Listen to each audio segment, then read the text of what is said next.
Assalamu alaikum mes étudiants de l'EV9. Dans cette vidéo, on doit continuer les objectifs de la leçon 1, structure de l'atome.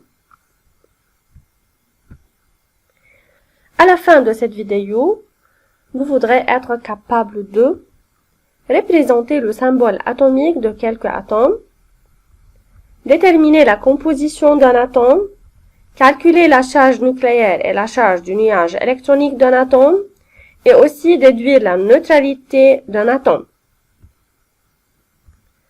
D'abord, c'est quoi le symbole atomique ou bien la représentation atomique? C'est le symbole d'un atome qui représente les valeurs de A et Z qui sont écrites à gauche du symbole. Vous savez bien que A est le nombre de masse, Z est le numéro atomique. On écrit le symbole atomique ou bien la représentation atomique de cette façon-là. X représente le symbole chimique de l'élément. A, à gauche en haut, représente le nombre de masse, qui est le nombre de nucléons dans le noyau. Et Z, qui est écrit à gauche en bas, représente le numéro atomique ou bien le nombre de protons. Comme application, on a la figure suivante qui représente l'atome de carbone de symbole C. Vous voudrez donner la représentation symbolique de cet atome. Bon, d'abord, le symbole de cet atome c'est C, alors, et vous voudrez compter le nombre de protons pour déterminer le numéro atomique Z, et aussi, vous voudrez déterminer le nombre de masse A qui représente le nombre de nucléons, alors c'est le nombre de protons plus le nombre de neutrons. D'abord, Z égale nombre de protons égale à 6, A égale Z plus N égale 6 plus 6 égale à 12. Alors, la représentation symbolique de l'atome de carbone, c'est C, 12, 6. C'est quoi la composition d'un atome?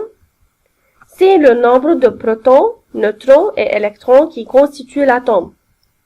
Donc, lorsqu'on vous demande de déterminer la composition d'un atome, mes chers étudiants, vous voudrez déterminer le nombre de protons, le nombre de neutrons et le nombre des électrons. Alors, le nombre des particules subatomiques. Le nombre de protons est déterminé par Z, le numéro atomique.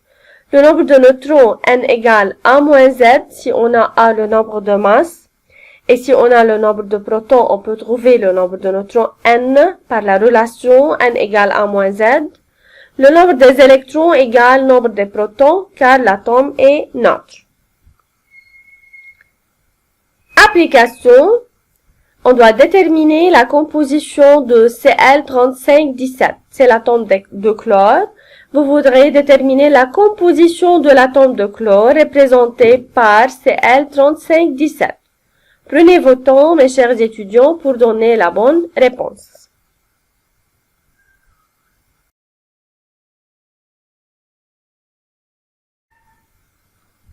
Alors, d'après le symbole X à Z, Z égale 17 et A égale 35. C'est A et c'est Z. Le nombre de protons égale Z égale 17. Le nombre de neutrons N égale A moins Z égale 35 moins 17 égale 18. Donc, il contient 18 neutrons. Et dans un atome neutre, le nombre des électrons égale nombre des protons égale à 17. Alors, cet atome de chlore contient 17 protons, 18 neutrons et 17 électrons. La charge nucléaire, la charge est représentée par Q nucléaire, c'est-à-dire du noyau. Q du noyau égale nombre de protons fois charge relative d'un proton, plus nombre de neutrons fois charge d'un neutron. Vous voudrez étudier cette relation. Lorsqu'on peut déterminer Q du noyau, la charge nucléaire d'un certain atome, on doit appliquer cette relation. C'est le nombre de protons fois charge relative d'un proton. Vous voudrez toujours voir la charge relative d'un proton comme donnée, plus nombre de neutrons fois charge d'un neutron. Application. Vous voudrez déterminer la charge nucléaire de cet atome. Et vous avez comme donnée la charge relative d'un proton qui est en plus. Et vous savez bien que la charge d'un neutron est 0. Les neutrons sont neutres, ils n'ont pas de charge.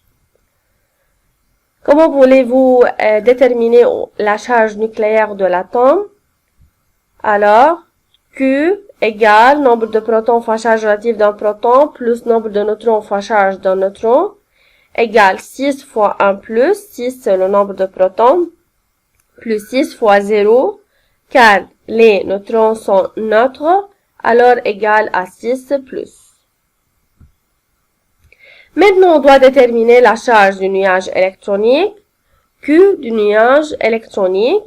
Elle est donnée par la relation suivante, nombre des électrons fois charge relative d'un électron. Et vous savez bien que la charge d'un électron, c'est 1 moins. On doit appliquer cette relation à cet atome-là. Alors, oui, Q du nuage électronique. Q du nuage électronique égale nombre des électrons fois charge relative d'un électron. Puisqu'il contient 6 électrons, alors 6 fois 1 moins égale à 6 moins. La charge atomique, Q de l'atome, comment peut-on trouver Q de tout l'atome? Q de l'atome égale Q des parties qui le constituent. Alors égale Q du noyau plus Q du nuage électronique. Par application, on doit calculer la charge de cet atome, qu'on a déjà calculé la charge de son noyau et la charge de son nuage électronique. Alors, Q de l'atome égale Q du noyau plus Q du nuage électronique égale à 6 plus 6 moins égale à 0. Vous savez bien que l'atome est neutre, alors toujours Q de l'atome doit être 0. Si Q de l'atome n'est pas 0, alors vous avez quelques fautes dans vos réponses, car toujours l'atome est neutre, alors Q de l'atome est nul, égal à 0. L'électroneutralité d'un atome, Q du noyau égale nombre de protons fois charge relative d'un proton, plus nombre de neutrons fois charge d'un neutron. Mais le nombre de protons est égal à Z, alors si on remplace le nombre de protons par Z, on obtient la relation Q du noyau égale Z fois 1 plus 0, car le nombre de neutrons doit se multiplier par 0, alors Z fois 1 plus 0 égale Z plus. Et Q du nuage électronique égale nombre des électrons fois charge relative d'un électron. Et dans un atome neutre, on sait bien que le nombre des électrons égale nombre de protons égale Z. Alors, on peut remplacer le nombre des électrons par Z. Donc, on obtient Q du nuage électronique égale Z fois 1 moins égale Z moins. On veut maintenant calculer Q de l'atome égale Q du noyau plus Q du nuage électronique égale Z plus Z moins égale à 0. L'atome est neutre. Vous avez, mes chers étudiants, comme devoir à étudier les notes dans la fiche supplémentaire 2 et à résoudre les applications 1 et 2. Bon travail, mes chers étudiants.